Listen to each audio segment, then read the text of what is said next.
നമ്മുടെ കേരളത്തിൽ നിന്നും ബാംഗ്ലൂരിലേക്കുള്ള യാത്രയുടെ മൂന്നാം ഭാഗമാണ് ഇത്. മുതുമലൈ ടൈഗർ റിസർവ് ഫോറസ്റ്റിലൂടെയാണ് ഇപ്പോൾ ഞാൻ സഞ്ചരിച്ചു കൊണ്ടിരിക്കുന്നത്. നിങ്ങൾ ഈ യാത്രയുടെ ആദ്യ ഭാഗം കാണാത്തവരാണ് എങ്കിൽ ബാംഗ്ലൂർ യാത്രയുടെ മുഴുവൻ വീഡിയോയും ഉൾക്കൊള്ളിച്ചുള്ള ഒരു പ്ലേലിസ്റ്റ് ചാനലിൽ ഉണ്ട്. ബാംഗ്ലൂർ യാത്ര എന്ന പ്ലേലിസ്റ്റിൽ കയറി ആദ്യ ഭാഗം മുതൽ കാണാൻ ശ്രമിക്കുക. എങ്കിലേ ഈ യാത്രയുടെ ഒരു പൂർണ്ണത ലഭിക്കുകയുള്ളൂ. പ്ലേലിസ്റ്റിൻ്റെ ലിങ്ക് ഇവിടെ ഡിസ്ക്രിപ്ഷൻ ബോക്സിൽ കൊടുക്കുന്നതാണ്. കേരള, തമിഴ്നാട്, കർണാടക എന്നീ 3 സംസ്ഥാനങ്ങളിൽ പരന്നു കിടക്കുന്ന ഒരു വനപ്രദേശമാണ് ഇത്. ഇവിടെ ധാരാളം മൃഗങ്ങൾ അധിവസിക്കുന്നുണ്ട്. ഏറ്റവും കൂടുതൽ ഇവിടെ കാണാവുന്നത് മാൻകൂട്ടത്തെയാണ്. പിന്നെ ആനകളും സിംഹവാലൻ കുരങ്ങുകളും സാധാ കുരങ്ങുകളും ഇവിടെ അധിവസിക്കുന്നുണ്ട്. ധാരാളം മയിലുകളും ഇവിടെയുണ്ട്. ഈ മനോഹരമായ കാഴ്ചകൾ കണ്ട് ഇനി നമുക്ക് യാത്ര തുടരാം. ബാംഗ്ലൂർ യാത്രയിൽ ഏറ്റവും മനോഹരമാക്കിയ ഒരു പ്രധാന ഇടം ഇത് തന്നെയാണ്. ഈ കാട്ടിലൂടെയുള്ള ബൈക്ക് യാത്ര. ഇതിൻ്റെ അനുഭവം പറഞ്ഞറിയിക്കാൻ പറ്റാത്തതാണ്. അത്രക്കും അതിമനോഹരമാണ് ഈ യാത്ര. റോഡിനിരുവശത്തും മരങ്ങളാൽ ചുറ്റപ്പെട്ടിരിക്കുന്നു. മഴക്കാലം അല്ലാത്തതുകൊണ്ട് പച്ചപ്പുകളൊന്നും നിറഞ്ഞു നിൽക്കുന്നില്ല. മരങ്ങളെല്ലാം ഇലകൾ പൊഴിച്ചിരിക്കുന്നു. മഴക്കാലം കഴിഞ്ഞാൽ ഇതിലൂടെയുള്ള യാത്ര അതിമനോഹരം തന്നെയാണ്. ചുറ്റിനും പച്ചപ്പുകൾ കൊണ്ട് നിറഞ്ഞതായിരിക്കും. ഏതു സമയത്തും ഈ കാട്ടിലൂടെ യാത്ര ചെയ്യുമ്പോൾ പുതിയ പുതിയ അനുഭവങ്ങളാണ് നമുക്ക് നൽകുന്നത്. അതിമനോഹരമായ കാഴ്ചകളെല്ലാം കണ്ട് ഞാൻ അങ്ങനെ യാത്ര തുടർന്നു കൊണ്ടിരുന്നു. ഇപ്പോൾ സമയം ഏകദേശം വൈകുന്നേരം 5 മണി കഴിഞ്ഞിരിക്കുന്നു. നേരം ഇരുട്ടുന്നതിന് മുന്നേ കാടിറങ്ങണം. മുതുമലൈ ഫോറസ്റ്റ് റിസർവ് കഴിഞ്ഞാൽ ഇനി അടുത്തത് ബന്ദിപ്പൂർ വനത്തിലേക്കാണ് പ്രവേശിക്കാനുള്ളത്. അങ്ങനെ യാത്ര ചെയ്തിരിക്കുമ്പോഴാണ് കാട്ടിൽ ആനയെ കണ്ടത്. സേഫായ സ്ഥലം നോക്കി ഞാൻ പതിയെ വാഹനം ഒതുക്കി നിർത്തി. ആന പുൽത്തകിടുകൾ കഴിക്കുന്ന തിരക്കിലാണ്. ആനയെ കണ്ടതോടുകൂടി അല്പം ആശ്വാസമായി. ഇതിലൂടെയുള്ള യാത്ര ഒരിക്കലും നഷ്ടമായില്ല. അങ്ങനെ ഞാൻ വീണ്ടും മുതുമലൈ ഫോറസ്റ്റ് റിസർവിലൂടെയുള്ള യാത്ര തുടർന്നു കൊണ്ടിരുന്നു.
ഇങ്ങനെ യാത്ര ചെയ്തുകൊണ്ടിരിക്കുന്നതിനിടക്കാണ് റോഡിൻ്റെ വലതുവശത്ത് ഒരു കാഴ്ച കണ്ടത്.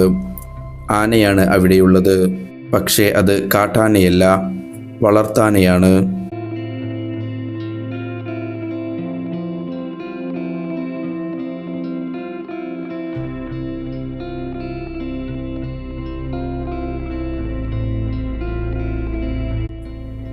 ശേഷം ഞാൻ വീണ്ടും യാത്ര തുടർന്നു.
അങ്ങനെ ഞാൻ യാത്ര തുടർന്നു കൊണ്ടിരുന്നു.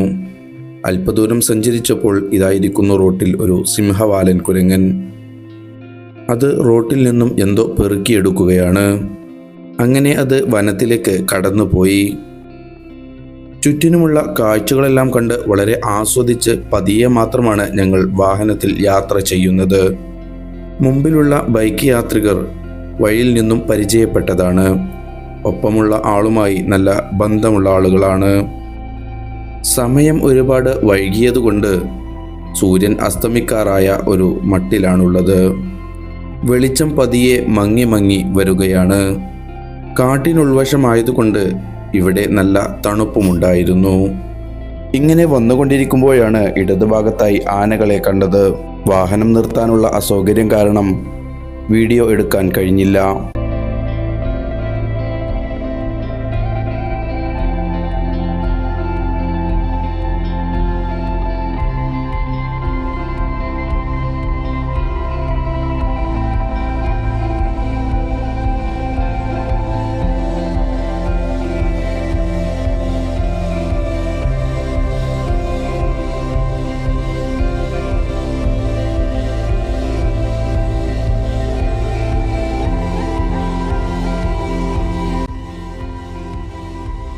അങ്ങനെ ഞങ്ങൾ വാഹനത്തിൽ സഞ്ചരിച്ചു കൊണ്ടിരിക്കുമ്പോഴാണ് മുമ്പിൽ ഒരുപാട് വാഹനങ്ങൾ നിർത്തിയിട്ടിരിക്കുന്നു. എന്താണ് കാരണമെന്നറിയില്ല. അപ്പോഴാണ് വലതുവശത്തായി ഒരു മയിൽപീലി വിടർത്തി നിൽക്കുന്നത് കണ്ടത്. വളരെ മനോഹരമായ കാഴ്ച. മയിൽപീലികളെല്ലാം വിടർത്തി വച്ചിരിക്കുന്നു. ഇത്തരം കാഴ്ച അപൂർവമായിട്ടാണ് കാണുന്നത്. ഈ റൂട്ടിൽ ഒരുപാട് മയിലുകളെ കാണാം. അതിമനോഹരമാണ്. ആൺമയിലുകളെ കാണാൻ തന്നെ ഒരു പ്രത്യേക ഭംഗിയാണുള്ളത്. അങ്ങനെ ഞങ്ങൾ കാടിൻ്റെ ഭംഗികളെല്ലാം ആസ്വദിച്ച് മുന്നോട്ട് നീങ്ങി. ഇവിടെ റോഡിൻ്റെ വലതുവശത്തായി ഒരു കുരങ്ങ് നിൽക്കുന്നുണ്ട്. കുരങ്ങുകളെ ധാരാളമായി ഈ റൂട്ടിൽ കാണാൻ സാധിക്കുന്നതാണ്.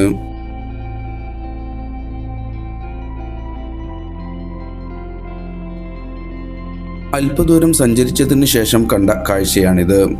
ഇവിടെ മുമ്പുണ്ടായിരുന്ന പഴയ പാലം പുതുക്കി പണിയുന്ന തിരക്കിലാണ്. പാലം പണി നടക്കുന്നത് കാരണം ഈ റോഡിൻ്റെ അല്പഭാഗവും മോശമാണ്. അങ്ങനെ വളരെ ശ്രദ്ധയോടെ ഞങ്ങൾ മുന്നോട്ട് നീങ്ങി.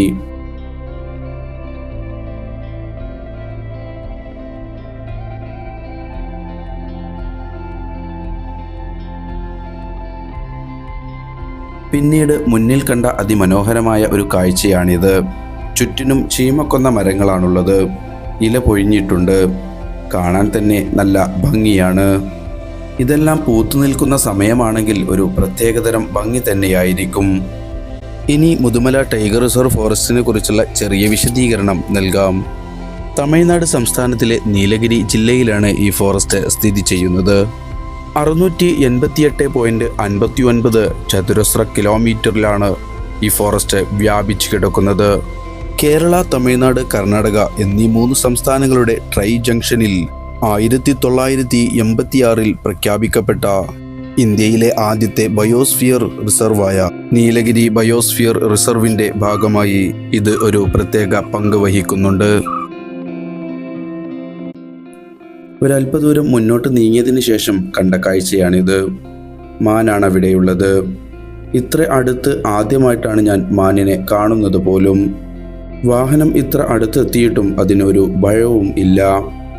അങ്ങനെ ഞാൻ ബൈക്കിൽ കാട്ടിലൂടെയുള്ള യാത്ര തുടർന്നുകൊണ്ടിരുന്നു. പൊതുജന സുരക്ഷയും വന്യജീവി സുരക്ഷയും മുൻനിർത്തി ഈ പാതയിലൂടെ രാത്രികാല യാത്രാ നിരോധനം ഏർപ്പെടുത്തിയിട്ടുണ്ട്. രാത്രി 9 മണി മുതൽ രാവിലെ 6 മണി വരെയാണ് വാഹനങ്ങൾക്കുള്ള യാത്രാ നിരോധനം ഏർപ്പെടുത്തിയിട്ടുള്ളത്.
അവസാനം കാട്ടിനുള്ളിലെ ഒരു ചെറിയ ഗ്രാമമായ തെപ്പക്കാട് എന്ന സ്ഥലത്താണ് എത്തിയിരിക്കുന്നത്.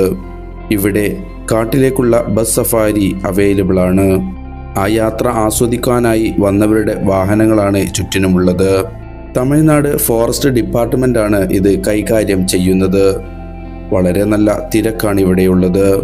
അങ്ങനെ തിരക്കെല്ലാം കഴിഞ്ഞ് ഞങ്ങൾ വീണ്ടും യാത്ര തുടർന്നുകൊണ്ടിരുന്നു. എനിക്ക് മുമ്പിൽ സഞ്ചരിച്ചു കൊണ്ടിരിക്കുന്നത് ഫോറസ്റ്റ് ഡിപ്പാർട്ട്മെൻറ്റിൻ്റെ ഒരു വാഹനമാണ്. അതിൽ ഫോറസ്റ്റ് ഉദ്യോഗസ്ഥരുമുണ്ട്. ഫോറസ്റ്റ് ഡിപ്പാർട്ട്മെൻറ്റിലെ അധിക പേരും ആദിവാസി സുഹൃത്തുക്കളാണ്. ഇത്തരം ജോലി ഏൽപ്പിക്കാൻ നല്ലത് അവർ തന്നെയാണ്. കാടിനെക്കുറിച്ച് അറിയുന്നവരാകുമ്പോൾ അതായിരിക്കും നന്നാവുക. എന്നെ കണ്ടതുകൊണ്ടാണെന്നറിയില്ല, മുമ്പിലുള്ള ഫോറസ്റ്റ് വാഹനം നിർത്തി എന്നോട് പോകാൻ ആവശ്യപ്പെട്ടു. ഇപ്പോൾ സമയം ഏകദേശം 5:30 മണി ആയിരിക്കുന്നു. ഏകദേശം ഞാൻ അരമണിക്കൂറുകളോളം ഈ കാട്ടിലൂടെയാണ് സഞ്ചരിച്ചു കൊണ്ടിരിക്കുന്നത്. ഈ സമയം കൊണ്ട് ആകെ എനിക്ക് സഞ്ചരിക്കാനായ ദൂരം വെറും 12 കിലോമീറ്ററാണ്. ഈ കാട്ടിൽ അമിത വേഗത്തിൽ സഞ്ചരിക്കുന്നത് ശിക്ഷാർഹമാണ്. ഇവിടെ കാട്ടിനുള്ളിൽ ഒരു വാഹനം കുടുങ്ങിയിരിക്കുകയാണ്. എന്താണ് പ്രശ്നമെന്നറിയില്ല. എതിർവശത്തിൽ നിന്നും വരുന്ന ഒരു ട്രക്ക് അവിടെ നിർത്തിയിരിക്കുന്നു. ജീപ്പ് ഡ്രൈവർ ട്രക്ക് ഡ്രൈവറുടെ അടുക്കൽ നിന്ന് ഒരു കുപ്പി വെള്ളവുമായി വരുന്നുണ്ട്. ചിലപ്പോൾ റേഡിയേറ്ററിലെ വെള്ളം കഴിഞ്ഞതാകാം കാരണം. മറ്റൊരു ട്രക്കിൽ നിന്നും ഒരാൾ വെള്ളവുമായിട്ട് ഓടി വരികയാണ്. ലോറി ഡ്രൈവർമാരുടെ ഹെൽപ്പിംഗ് മെൻറ്റാലിറ്റിയെ ഞാൻ അഭിനന്ദിക്കുന്നു. ഇവിടെ നിന്നൊക്കെ വാഹനങ്ങൾക്ക് എന്തെങ്കിലും സംഭവിച്ചാൽ വളരെ പ്രയാസമാണ്. തൊട്ടടുത്ത് ഒരു വർക്ക്ഷോപ്പ് പോലും ലഭിക്കുകയില്ല. ഒന്നുകിൽ തമിഴ്നാട്ടിലേക്ക് എത്തണം, അതല്ലെങ്കിൽ കർണാടകത്തിലേക്ക് എത്തണം. ഇവിടെ വാഹനം കുടുങ്ങിയതാകട്ടെ കാടിൻ്റെ ഒത്ത നടുവിലും. അങ്ങനെ ഞാൻ മുതുമലൈ ഫോറസ്റ്റ് റിസർവിലൂടെ യാത്ര തുടർന്നുകൊണ്ടിരുന്നു. ഇവിടങ്ങളിലെ റോഡുകളെക്കുറിച്ച് ഒന്നും തന്നെ പറയാനില്ല. അതിമനോഹരമായി പണികൾ കഴിപ്പിച്ചിരിക്കുന്നു.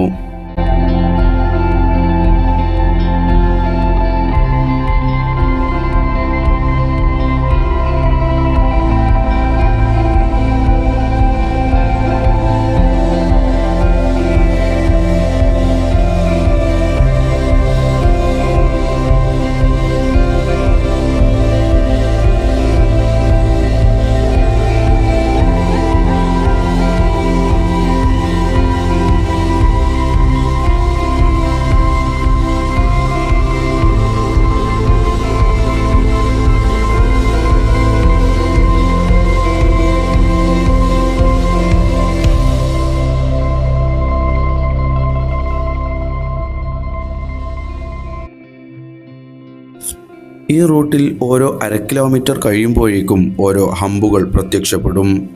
വാഹനങ്ങളുടെ വേഗത നിയന്ത്രിക്കാനാണിത്.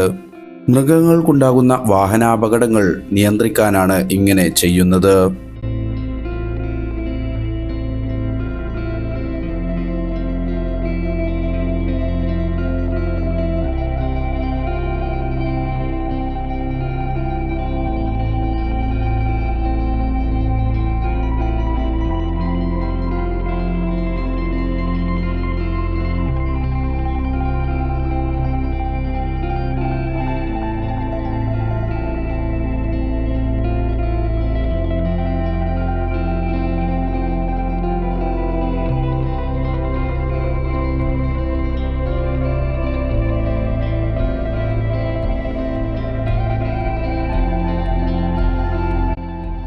അങ്ങനെ ഞങ്ങളുടെ മുതുമലൈ ഫോറസ്റ്റ് റിസർവിലൂടെയുള്ള യാത്ര അവസാനിച്ചിരിക്കുന്നു.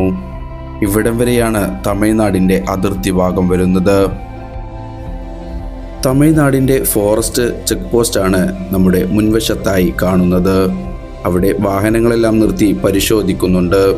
കർണാടകത്തിൽ നിന്നും വരുന്ന വാഹനങ്ങളാണ് പരിശോധിക്കുന്നത്. വളരെ പഴക്കം ചെന്ന അതിമനോഹരമായ ഒരു പാലമാണിത്. ARI ഗൗഡർ ബ്രിഡ്ജ് എന്ന് അതിൽ പേരെഴുതി വെച്ചിട്ടുണ്ട്. 1939 അത് നിർമ്മിച്ചിട്ടുള്ളത്. ഏകദേശം 85 വർഷം കഴിഞ്ഞിരിക്കുന്നു. അത്ഭുതം തന്നെ. ഇനി നമുക്ക് മുമ്പിൽ കാണുന്നതാണ് കർണാടക ബോർഡർ.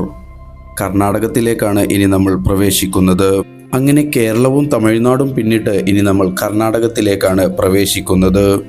ഇവിടെ മുതലാണ് ബന്ദിപ്പൂർ ടൈഗർ റിസർവ് ഫോറസ്റ്റ് ആരംഭിക്കുന്നത്. മുൻവശത്തായി അതിനെ സൂചിപ്പിക്കുന്ന അതിമനോഹരമായ ഒരു കവാടവും കാണാം. കവാടത്തിന്മേൽ പുലിയുടെയും കടുവയുടെയും രൂപം ഉണ്ടാക്കി വെച്ചിട്ടുണ്ട്. ഇവിടെ വാഹനങ്ങൾക്കായി ചെറിയ തുക എൻട്രൻസ് ഫീ കൊടുക്കേണ്ടതുണ്ട്. ബൈക്കിന് അത് ആവശ്യമില്ല. ഇനി ബന്ദിപ്പൂർ ഫോറസ്റ്റിലെ കാഴ്ചകൾ കണ്ട് നമുക്ക് യാത്ര തുടരാം.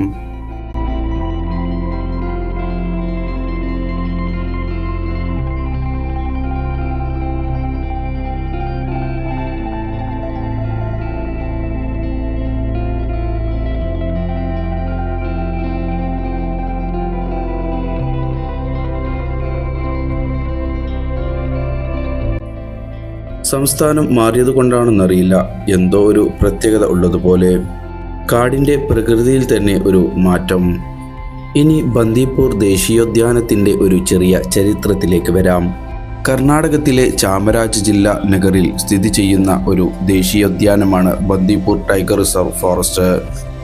കടുവ സംരക്ഷണ കേന്ദ്രമെന്ന നിലയിൽ 1974 ദേശീയോദ്യാനമായി പ്രഖ്യാപിച്ചത്. ഏറ്റവും കൂടുതൽ കടുവയുള്ള കാട് എന്ന നിലയിൽ ഇന്ത്യയിൽ തന്നെ 2ാം സ്ഥാനമാണ് ഈ കാട്ടിനുള്ളത്. കടുവ സംരക്ഷണ കേന്ദ്രത്തിൻ്റെ വിസ്തൃതി 874 ചതുരശ്ര കിലോമീറ്ററാണ്.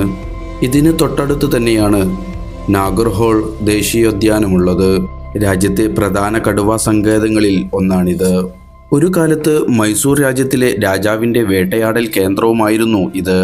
അങ്ങനെ ഞങ്ങൾ അല്പദൂരം സഞ്ചരിച്ചപ്പോഴാണ് അല്പം മാൻകൂട്ടവും ഒരു ആനയെയും കണ്ടത്. ഈ തടാകത്തിൽ എപ്പോഴും മാൻകൂട്ടങ്ങളുണ്ടായിരിക്കും.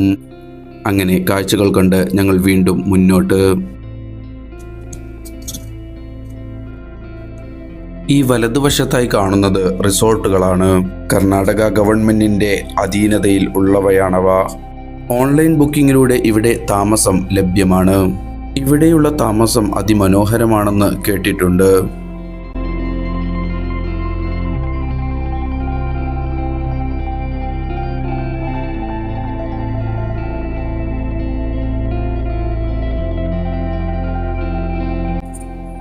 ഇപ്പോൾ സമയം ഏകദേശം 6 മണി ആയിരിക്കുന്നു. കാട്ടിലൂടെയുള്ള യാത്ര അവസാനിക്കാറായി.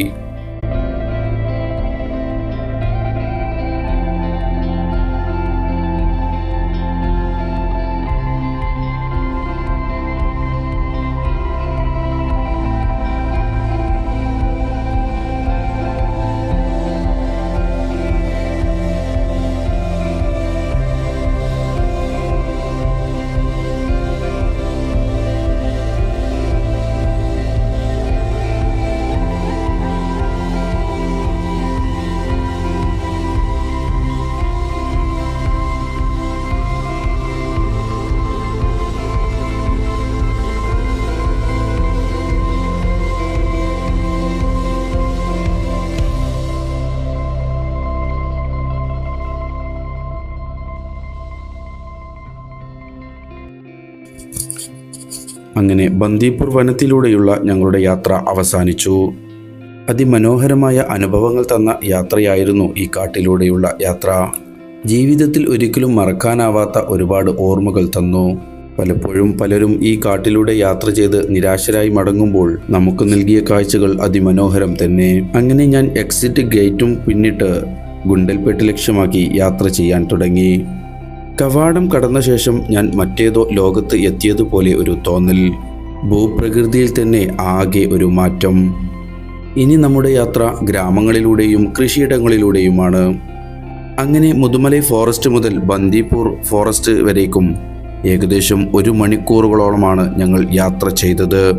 ഈ 1 മണിക്കൂറിൽ ഞങ്ങൾ 28 കിലോമീറ്ററാണ് വനത്തിലൂടെ സഞ്ചരിച്ചത്. സമയം ഒരുപാട് വൈകിയതുകൊണ്ട് ഞങ്ങളുടെ യാത്രയുടെ വേഗത അല്പം കൂട്ടി. ഇനി ഈ റൂട്ടിലെ ഏറ്റവും അടുത്ത വലിയ പട്ടണമാണ് ഗുണ്ടൽപേട്ട്. ഗുണ്ടൽപേട്ട് ലക്ഷ്യമാക്കിയാണ് ഇനി ഞങ്ങൾ യാത്ര ചെയ്യുന്നത്.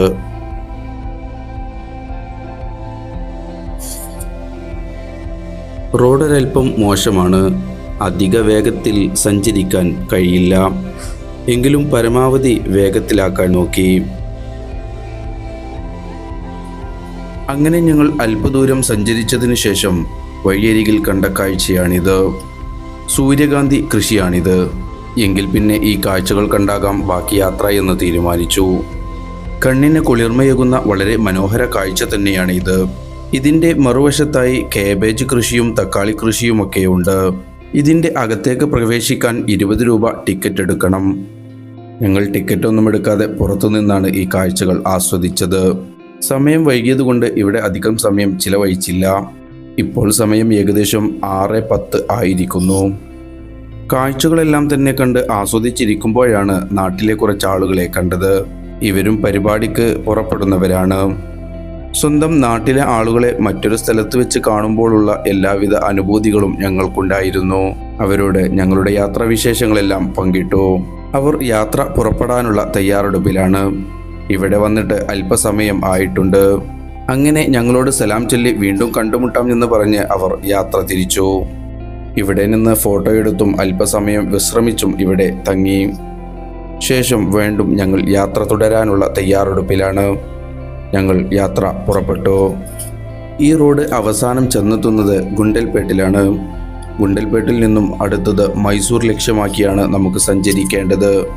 അങ്ങനെ ഗുണ്ടൽപേട്ട് നഗരം ലക്ഷ്യമാക്കി ഞങ്ങൾ യാത്ര അതിവേഗം തുടർന്നു.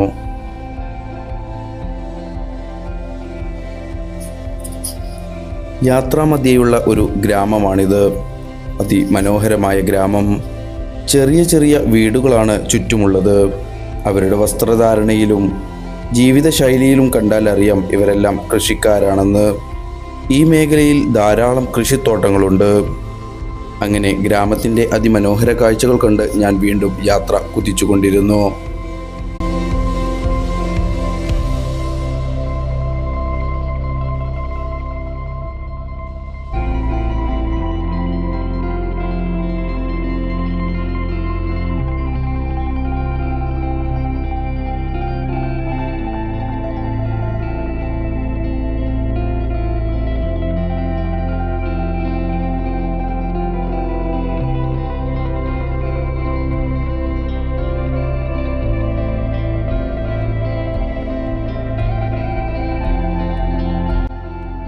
ഇപ്പോൾ സമയം ഏകദേശം 6:30 അടുക്കാറായിരിക്കുന്നു.